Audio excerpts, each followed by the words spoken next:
Hello, fellow foodies. This is Dr. Cassandra Quave, your host for Foodie Pharmacology, the science podcast for the food curious. Today, we're going to be talking about one of my favorite foods. It is sweet, it's dark, it is delicious, and if you haven't guessed it already, I'm talking about chocolate.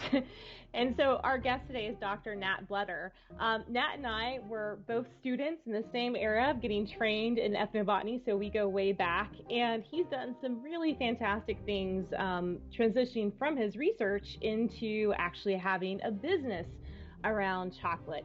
He is the co-founder and flavor meister of Madre Chocolate. He has 22 years of experience in botany, documenting exotic fruits and vegetables, gathering food in the wild. He also does a lot of work with herbs and traditional medicine, and has explored Asia, South America, Central America, and Africa. His PhD is in ethnobotany from the City University of New York and New York Botanical Garden, where he researched the medicinal plants of Peru, Mali, and the Guatemalan Maya people. He's done a lot of work on ethnobotany, taste-modifying plants, and stimulant plants, including cacao, which has spurred him to start a traditional ingredient, high antioxidant, artisanal chocolate company that he's called Madre Chocolate. So thanks so much for coming on the show, Nat. It's great to see you. Sure, my pleasure. Great to see you, Cassie. Yeah. So why don't we just begin with a discussion around the culture of chocolate? What can you share with us about the history of chocolate and its role that it's played in different cultures? Yeah, that's what really got me interested in chocolate because, as you mentioned, my PhD was more on medicinal plants, and I kind of got distracted for a few years from my main thesis when my Mayan archaeologist classmate Cameron McNeil asked me to write a book chapter in this book, Chocolate in Mesoamerica. She wanted me to work on the South American component, where cacao is native to and where it was originally discovered, all the uses for. And so I went down this 3-year path with my advisor, Doug Daly, at the New York Botanical Garden, who works mainly in Brazil, and he loves cacao and all of its relatives. So we had kind of fun researching why people really latched on to cacao for all its great, the well-known stimulant qualities, but there's also other psychoactive compounds in there that we discovered. People had documented finding in the cacao bean mostly, or seed, as it's not really a bean. That's great.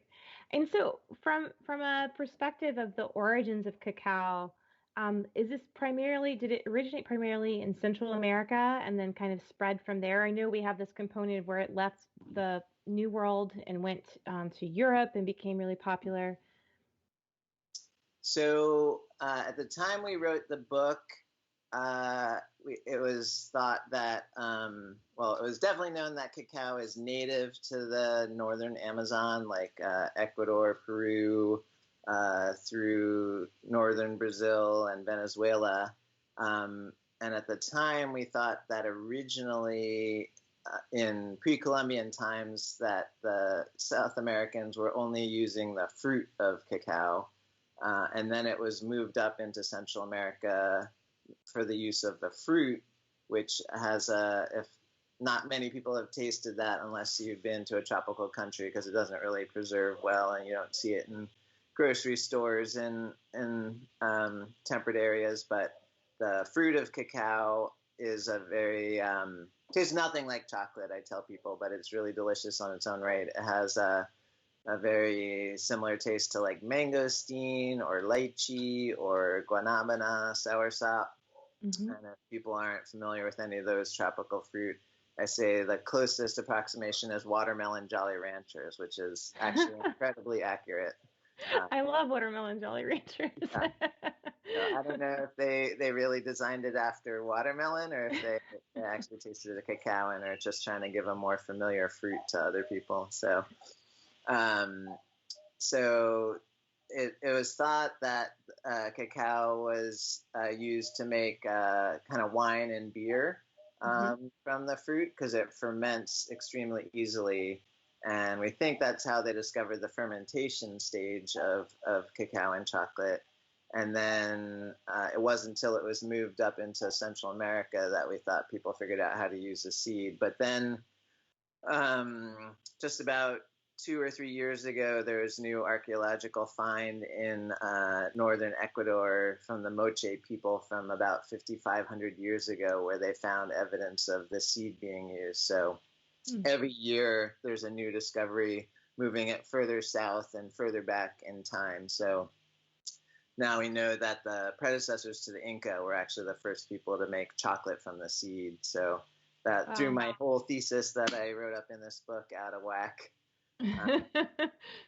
Because I was thinking that cacao filled the cultural niche of being a stimulant, which people in Central America didn't really have an easy to use one. So I kind of mapped out all the stimulant plants throughout the Americas. So whether that was coca with cocaine in it, or mate and guayusa with caffeine, or there's some ephedrine-containing plants in more northern parts of Mexico, and some plants in the Myristicaceae, the nutmeg family, kind of around Panama area that had some stimulant properties, and of course guarana that has caffeine in it too. That's really common in Brazil. So, and all of these other plants are much easier to use than cacao to get the stimulant effect. Like, coca leaf, you just stick it in your mouth, maybe with some calcium carbonate, and you get a pretty instant stimulant property. With guarana, you just grate the seed into water with a handy dried piranha tongue, which we all have in our back pocket. Of course. Where's yours? I actually do have piranha teeth in my jewelry box. So yeah. Like I said, everyone has one of those. So all these were super easy to use. So why would anyone bother with the complicated process of processing cacao? Because you have to crack it open, to pull out all the seeds, ferment them for about a week to make it really palatable, and then dry it, and then grind it, and put it in water to finally make a drink out of it. So it's a minimum of like a 2-week process from the fruit to a drinkable form of chocolate. And then if you want to make a bar, it's more like a 2-month process to get a chocolate bar. So my theory is, why would people bother if they had all these easy to use stimulants lying around with going through that long process of chocolate? And it was only in the Yucatan that I found no other record of endemic or native stimulant plants that were simple to use. It's a really interesting concept. I mean, and you think about stimulant plants across the globe. I mean, our entire global economies have been built and shifted based on the search for these stimulants, whether it's tea or coffee, chocolate, these ilex species. Yeah, it's amazing how humans have sought this out. And while we're on the topic of like stimulants, what can you share with us about the chemistry of cacao? Like, what is it about that plant that we really like? So the best known is definitely, of all the psychoactive compounds in cacao, are the stimulants. So there's a little bit of caffeine. People think chocolate has a lot more caffeine than it actually does. I think you need about 3 to 5 standard dark chocolate bars to even come close to a cup of coffee in terms of caffeine. But it does have another methylxanthine alkaloid called theobromine in it, which is what I have on my necklace, made by this great Big Island molecular jewelry person, Molecular Muse. Fun. So theobromine is it's less well known. It's only in cacao and I believe mate, and a little bit in tea, but cacao is definitely the plant with the highest levels of theobromine. And it's a little bit more of a heart stimulant than a brain stimulant, as caffeine is. So it definitely affects you differently. So we make this cacao shell tea out of the papery shell of the cacao bean, which is where a lot of the theobromine and caffeine goes during the fermentation process. And I always warn people that even if you have like 10 cups of espresso before bed and have no trouble sleeping, you're probably only acclimated to the caffeine and not the theobromine. So you got to be careful with it, unless you eat a half pound of chocolate every day like me. And then I'm the opposite. I can have as much theobromine as possible, but I can't have even like a drop of tea after 5 p.m. or I can't sleep. And then those two are actually synergistic. They've found. So the two of them being together in chocolate will definitely make it a stimulant. And at first, people thought that researchers thought that people didn't really respond to theobromine that much, but the initial studies was only done on about like 20 people or so, which is really way too small and to get any good results. But they did find a few people in that study could not only detect, they made these like fake chocolate bars, some with theobromine and some without. They found that a few people in the study could detect not only the presence or absence of theobromine, but like how much there was. They had different levels. So then they redid the study on people who were those sensitive people, which I always said you have to do it on chocophiles, which is we don't like to say chocoholics. We feel like that's a dirty word since chocolate is so good for you. So when they redid the study on chocophiles, people who really love chocolate, they found that they could really tell when there was theobromine in it or not, and get some stimulant effects from it.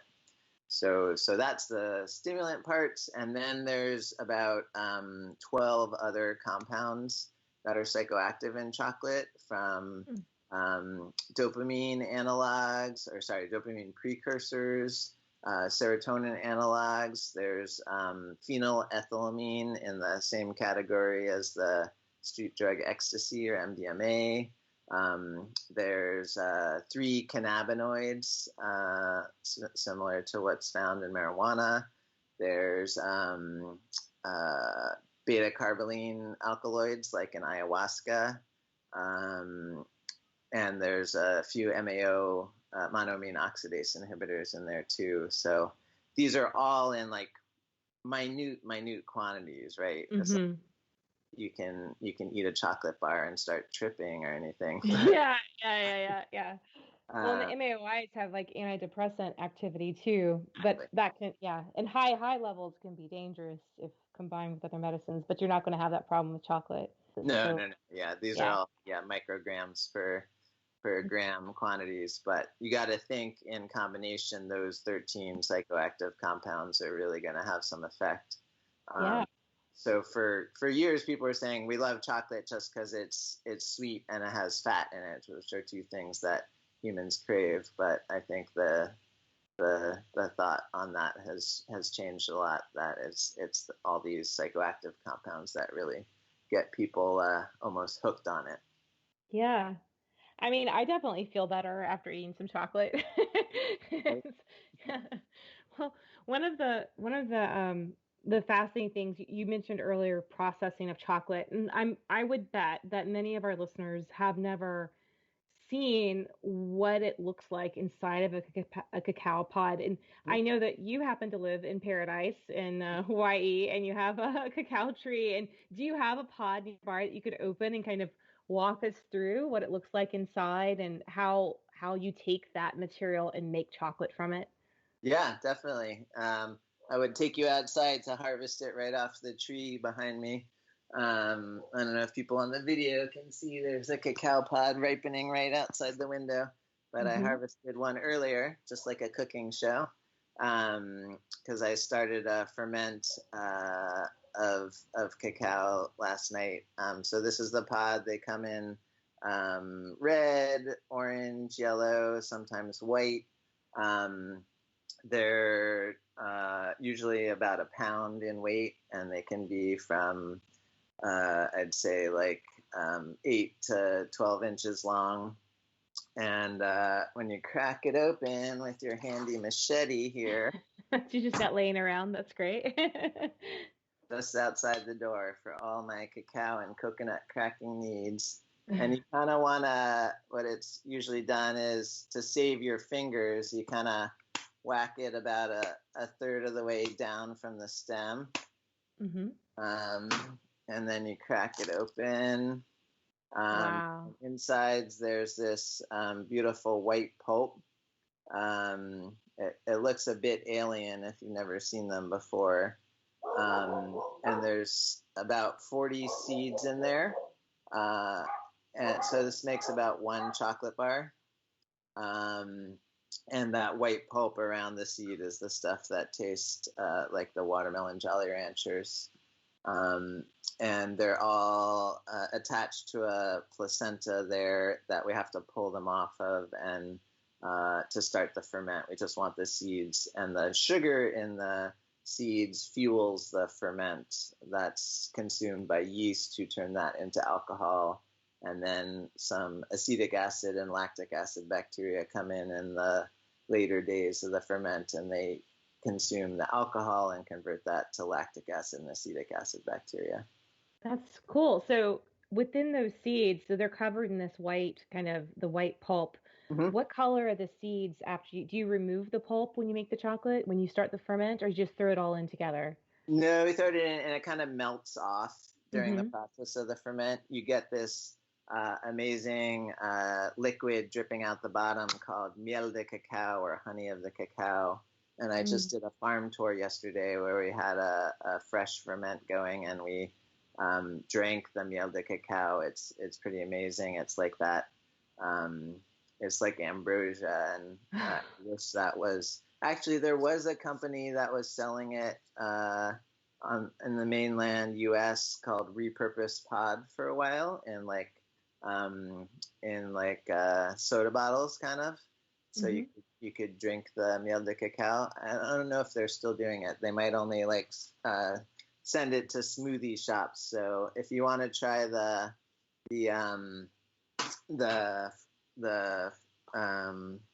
juice of the cacao, you might have to go to Brazil, where it's still very common. But I'm gonna try to cut open one of these seeds and not slice my finger open, because cacao is actually in the same family as okra, so it's very mucilaginous and slippery. So nice. This looks like the probably the Trinitario variety of cacao, which should have purple seeds, I would guess. But there are some varieties like Criollo that has a more white seed. That's kind of the diamond of cacao varieties. If a lot of people have seen the Anthony Bourdain episode where he goes into the Peruvian Amazon in search of this rare Nacional variety of cacao, and that is a white-seeded ancestor of the Criollo, which is a Mayan heirloom variety that basically means bread in Spanish, because they bred a lot of the bitterness out. So this one, I don't know if you can see, is purple inside. So yeah, definitely a Trinitario variety. And we call that color Pantone 238 unfermented cacao bean purple. So that's kind of our theme color. We have everything at Madre is purple colored because of that. It's a beautiful, rich royal purple. So we've done a couple of shows on fermentation. I love fermenting things, but like a lot of my experience has been around, lactic acid fermentation in brine. But you're not adding a brine when you ferment the chocolate, right? So what does the fermentation vessel look like? Does it have to be an anaerobic environment, or is it just like an open bowl, or can you walk us through what the fermentation, how that works? Yeah, it's I've talked to Rachel Dutton, who's a fermentation researcher. I've talked to her about it, and she says that cacao is the most complicated food ferment in the world. Wow. It blows away wine, which only has like one species of yeast in the ferment, or even like a blue cheese that has, a bacteria, a lactic acid bacteria, and a fungus. So cacao has 3 entire categories of microbes that do the fermentation. So there's the yeast, there's the lactic acid bacteria, and there's the acetic acid bacteria. And even within that, there's about 5 to 10 species in each of those categories. So it's an entire ecosystem. And as compared to wine or like a sourdough or a brine ferment, it's very uncontrolled. So it's definitely kind of done in the wild, usually in a wood box lined with banana leaves that give it some insulation, but also kind of inoculate it with the microbes from the environment that have settled on the banana leaves. And we also try to get natural local inoculants by putting the empty pod halves into the ferment.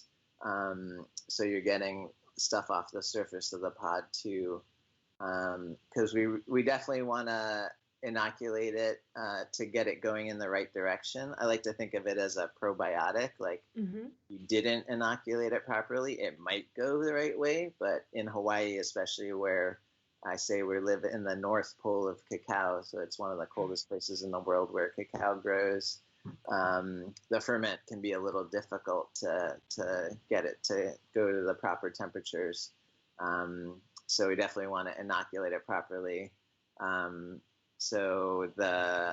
I try to use local stuff. Like you could, get live yogurt cultures at the store, or like ale or wine yeast to get it started. But then it would taste like those, and really want the terroir of the farm where we grow the cacao.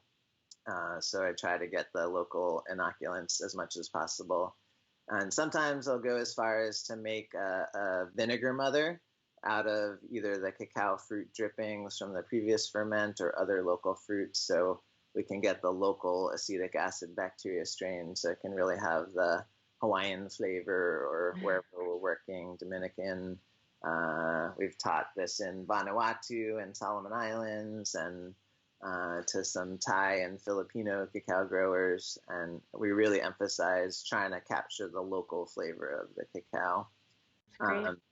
So to further answer your question, during the first couple days of the ferment, it is just the yeast that are in there, and they are anaerobic. So that kind of happens naturally. We don't have to like enclose it necessarily, but just by all the fruit kind of glomming together and the juices coming off it is naturally anaerobic. And they turn the sugars in the fruit into alcohol.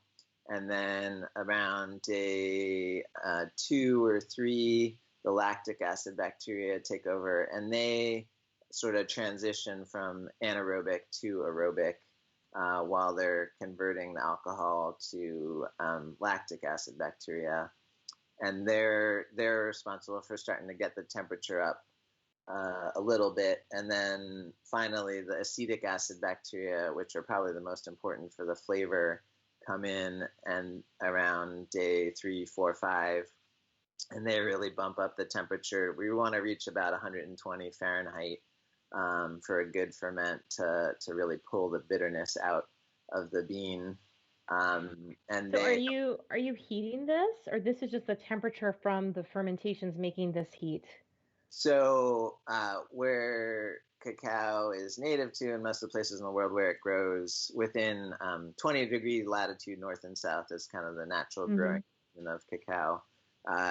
If you're doing a large enough amount, usually like a meter cube fermentation box, you don't need to heat it. But in Hawaii, where we're in the North Pole of cacao, we often do, because we have a couple other factors that are making it difficult for the fermentation.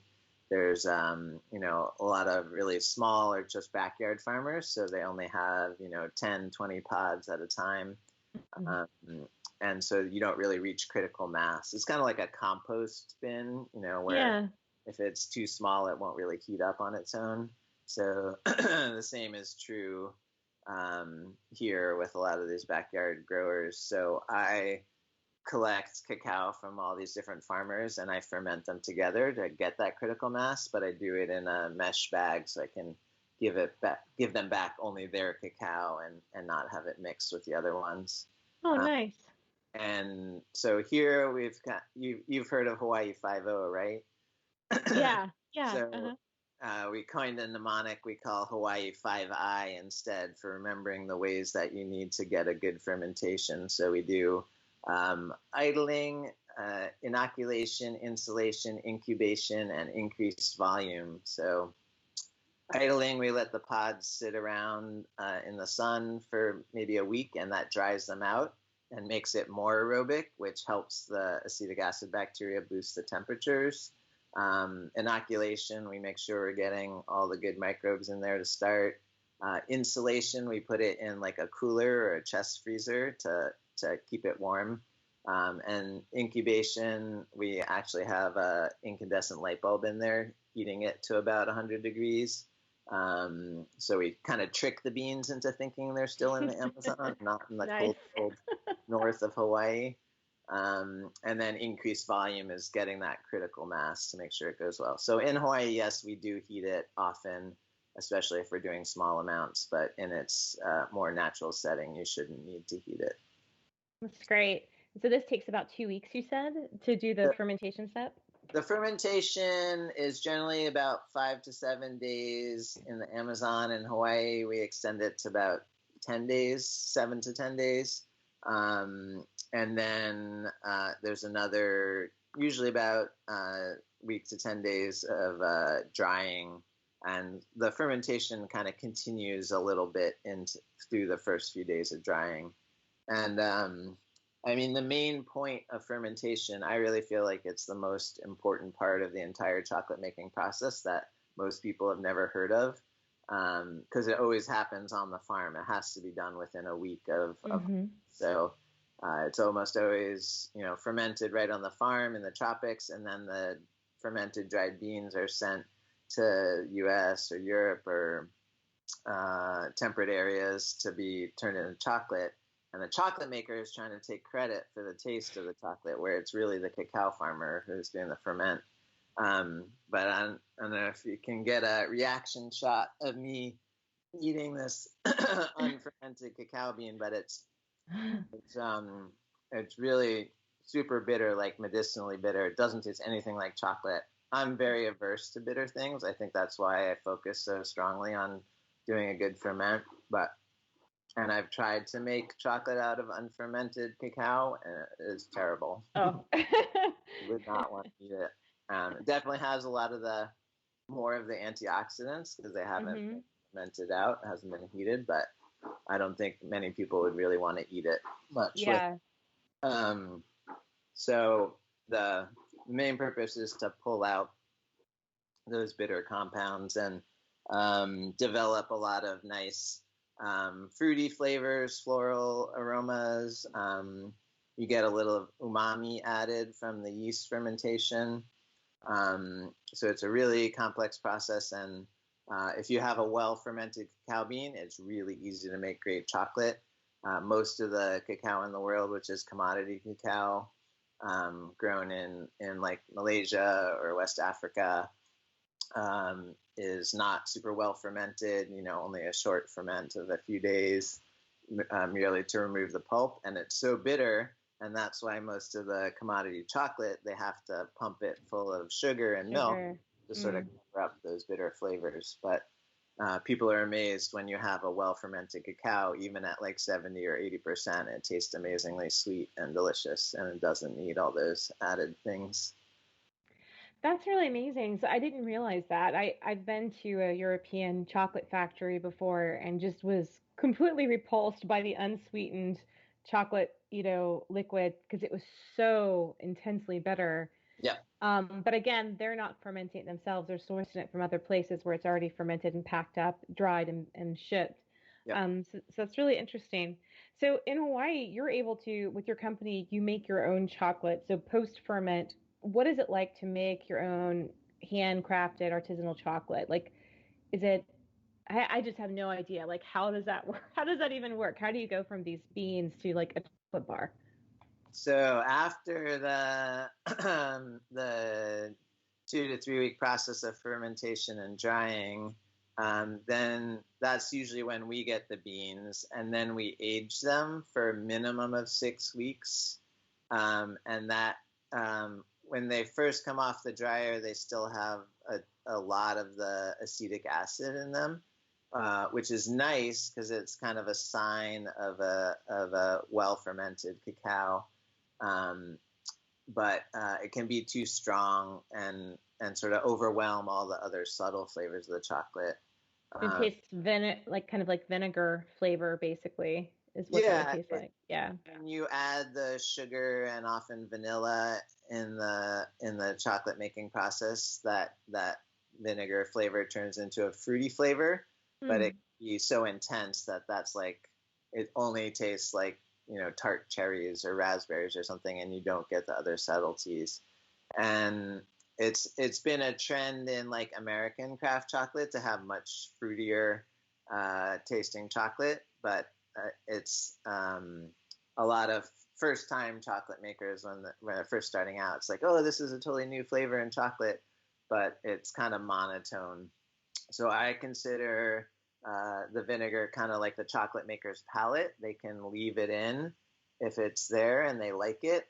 They can, if they don't like that vinegar, they can reduce it by roasting and aging and conching process, which I'll talk about in a second.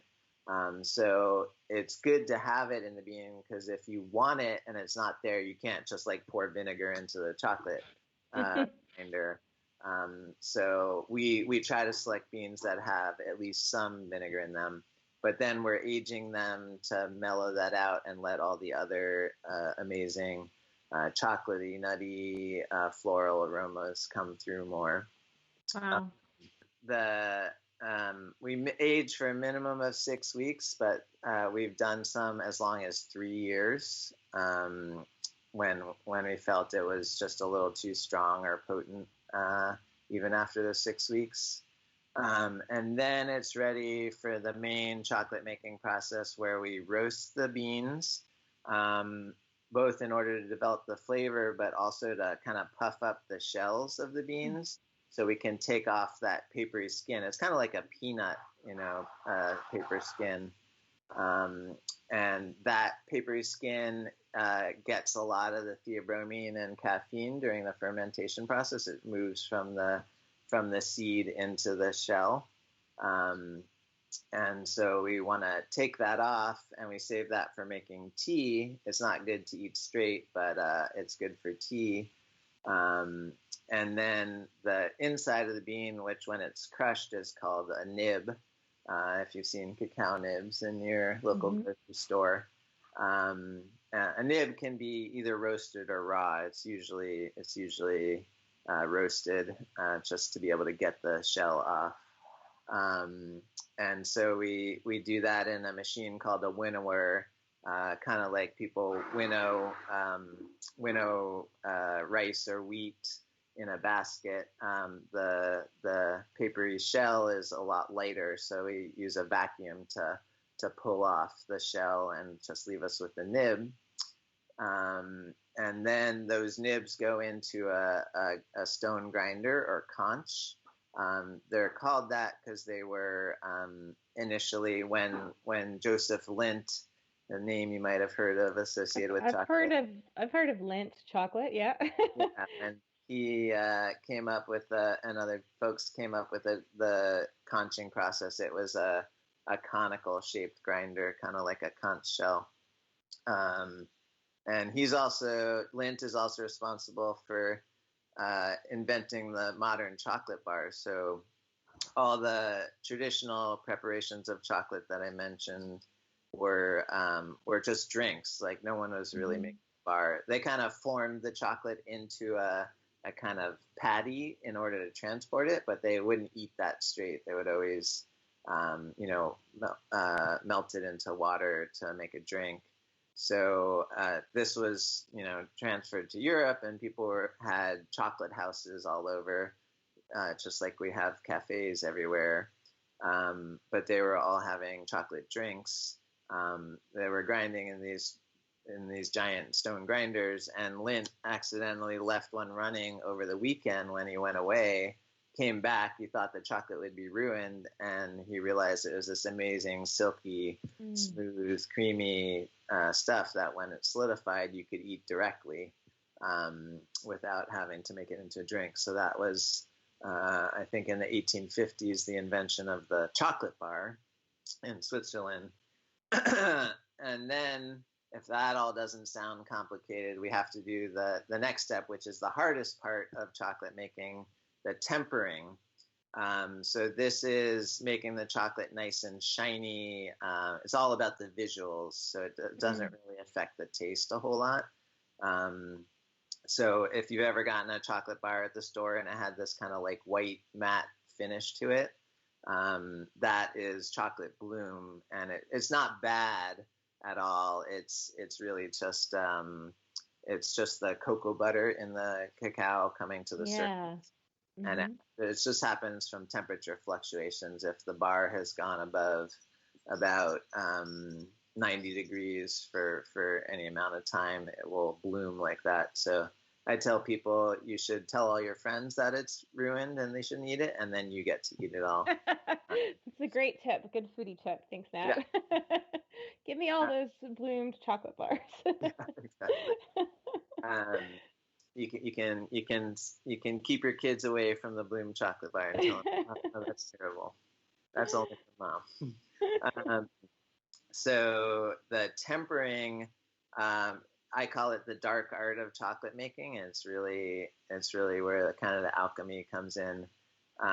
So you can't do the tempering if it's above 50% humidity, which is all the time in Hawaii, right? And this is generally why chocolate bars haven't been made where cacao grows, because they're just not compatible environments. Cacao loves super humid, rainy climates. It needs at least 60 inches of rain a year to grow well, whereas the tempering process is the totally opposite. You need really low humidity, like even where you are in Atlanta, it would be tough in the summer to it gets a little bit humid here. Right. So the tempering, it's a lot like, making tempered glass or annealing metal, steel. You gotta heat the chocolate, the melted chocolate, to about 120 degrees. That kind of erases all the different crystals. There's 5 cocoa butter crystal forms, and we only want one of them, the beta 5 crystal. So we're getting rid of all of them by melting it to 120. Then we cool it down to 80 or so, which forms all of the crystals, including the matte finish ones that we don't like. And then the last step, we melt it to about, we heat it to about 88 to 91 degrees Fahrenheit. And that melts out all the bad ones and only leaves behind the beta 5 crystals that we want, that have that nice shine. And that narrow 3-degree window, you have to pour it into the molds and then cool it, so you kind of lock in that good crystal structure. And that temperature range can vary a lot depending on where the cacao is grown, and the variety and a few other factors. So every time we work with a new farm, we kind of have to re-figure out the whole tempering process. And we do this all, of course, in like a climate-controlled, dehumidified, air-conditioned kitchen, so that it will work most of the time. And wow. It's definitely the hardest part. Like, even though I've been doing it for 15 years now, we mess it up, like 10% of the time. So what happens when you're adding in other ingredients? So I'm thinking, if you make different percent chocolates that have different amounts of sugar or Mm. dairy or even other plants. Like I know you have a chocolate that I think you actually shared. I don't know if this was a bar that you made or you just loved another bar at some point, but I remember you giving me some chocolate with chili peppers in it, and I was blown away.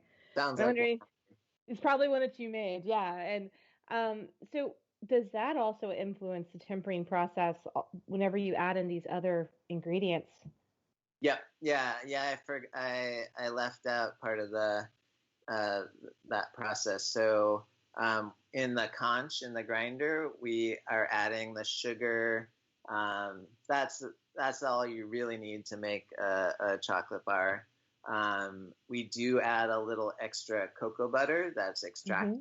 from another batch of beans because it helps make the grinding process a little easier, and it also helps with the tempering process. So the cacao bean that I showed you is you can think of it as about half cocoa butter and half cocoa powder. Hmm. That varies depending on your distance from the equator. So in Hawaii, uh, despite all the problems of fermentation, since it's so cold, we have more cocoa butter in the bean. It's about 60% cocoa butter here. So we have the advantage that the chocolate that you make from the local cacao is naturally creamier and less bitter because of the higher cocoa butter content. But we still add a little bit more just to make the tempering a bit easier. And we also add vanilla in that process. Not everyone does, but since we're kind of named after the motherland of chocolate, it's appropriate that we're doing the interview right after Mother's Day. So Madre means mother in Spanish, and so we are inspired by the motherland in Latin America of chocolate. So we do a lot of these inclusions like vanilla, which is native to Mexico, and they've been adding to their chocolate for hundreds of years. And we add things like chili peppers that you tasted and other ingredients like that. If we don't want them to be completely smoothed out, if we want a little crunch or chew, we'll add them during the tempering process right before we pour it. But they have to be completely dried out. So, like if we're adding any fruit, like we have a passion fruit chocolate,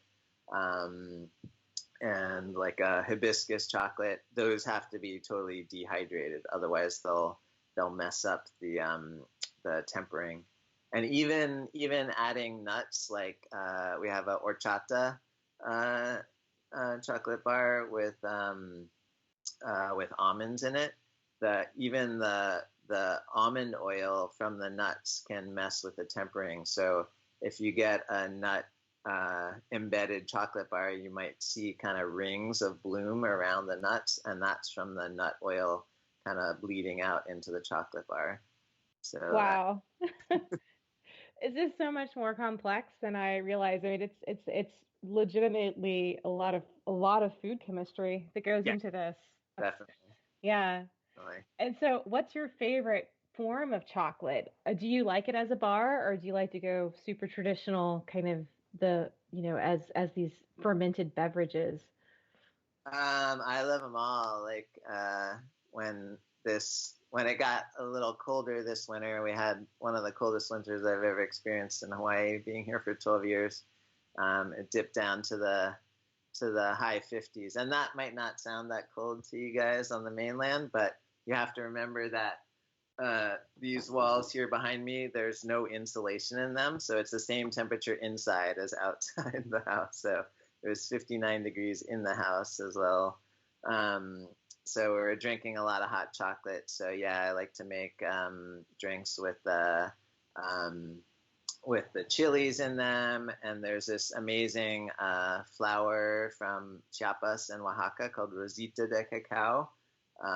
It's in the same family as cacao, but quite distantly related. It looks more like a little mini white hibiscus flower, and that I haven't never figured out why it's named Rosita de Cacao, which means rose of the cacao. I think maybe the Mayan and Zapotec were so astute that they knew that it was in the same family as cacao.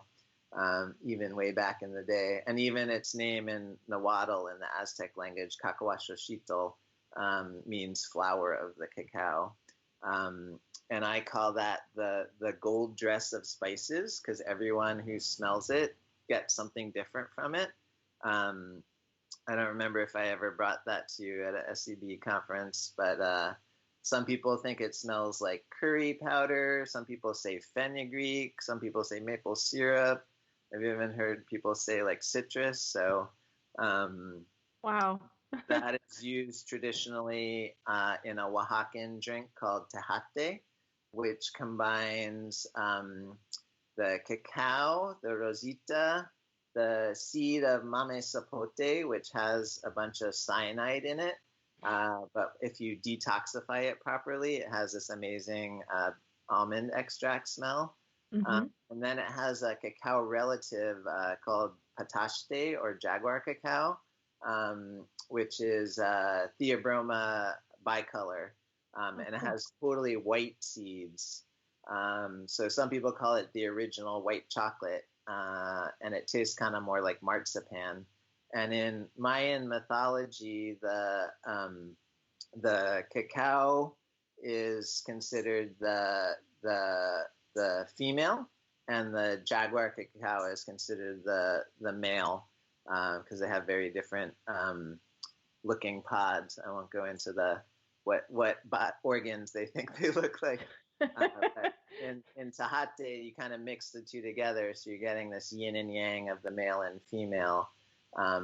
So we tried to recreate that bar. We have a jaguar cacao bar where we swirled the white jaguar chocolate with the dark regular cacao chocolate to sort of recreate this yin and yang effect. So we released that for Valentine's Day and some special occasions for that. That sounds amazing. And then, so yeah, and then I'll have like nibs on my fruit salad for breakfast. So I have it in that form. And then usually later in the day, I'll eat one of our chocolate bars. This is our most popular one, the coconut ginger. It's kind of like a milk chocolate, but with coconut milk, or just a few bars of straight dark chocolate. And then just last year, we released this Corono Be Well bar, which is very much in line with your research. So I tried to put all my research into antibiotic herbs into this. So it has all the tasty lab-proven antiviral herbs that I could find. So it has hibiscus sabdorifa, which you might know as Jamaica or Roselle or red tea. It has shiso or perilla leaf. It has turmeric, and it has elderflower, all of which have been found to have some anti-coronavirus activity. I don't think they've been tested specifically against COVID-19 yet, but and then a few months ago, I don't know if you saw, they found that some of the anthocyanins in chocolate had protease inhibitor effects on the COVID-19 virus. So it now has 5 ingredients in there that are antivirals. So we call it that a tasty way to keep the virus away. That's great. That's great. Yeah, I'm excited about, how the science is evolving on the virus. We're wrapping up a massive study. We looked at 2,000 extracts from plants from 650 species. Yeah. So I'm hoping that we'll be able to get that submitted for publication this summer. But there are definitely plants that have some potential for the coronavirus, and also a lot of plants that have anti-inflammatory properties and immune boosting properties. I mean, I think in general, it's great to have a plant-forward diet, and if you can have some chocolate in there too, that's a great way to go. Yeah. Well, where can the listeners go to find out more about Madre Chocolate? Can they order things online if they'd like to taste any of these? Yeah. You can just go to madrechocolate.com, and we mail stuff all over the world to people regularly. We even have a bean to bar chocolate making kit in there, so you can go through Fun. my journey of learning how to make chocolate in just like stuff that you probably have around your kitchen, like a coffee grinder and a food processor, and make some kind of OG traditional Mexican chocolate bar forms. If you come to Hawaii, you can definitely check us out at the farmers markets and come on one of our cacao farm tours so you can taste the fresh fruit and see the entire process. So, and we go to a few chocolate festivals, like there's the Northwest Chocolate Festival in Seattle in October, and we'll have to see which other ones are restarting this year. But yeah. Probably the easiest for most people is to order off of our website.